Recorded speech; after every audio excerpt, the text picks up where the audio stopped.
Penjabat Wali Kota Makassar mengakui hingga saat ini belum ada izin resmi untuk kembali mengaktifkan kegiatan belajar mengajar di seluruh sekolah di Makassar. Kewenangan untuk mengaktifkan kegiatan belajar mengajar di sekolah berada di Kementerian Pendidikan, sehingga masih menunggu keputusan Menteri Pendidikan. Meski begitu, pemerintah Kota Makassar telah menyiapkan sejumlah skenario untuk menerapkan protokol kesehatan di sekolah.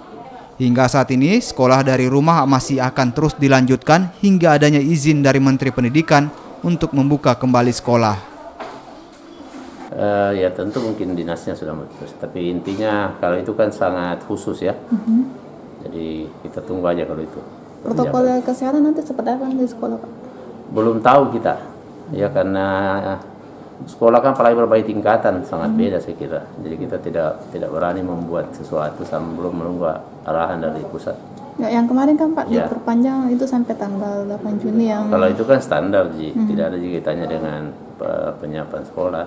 Iya. Itu edaran dari pusat aja langsung ditindaklanjuti di edaran di tingkat bawah. Jadi intinya Makassar menunggu instruksi pusat, Pak? Iya, semua deh, bukannya Makassar, seluruh Indonesia.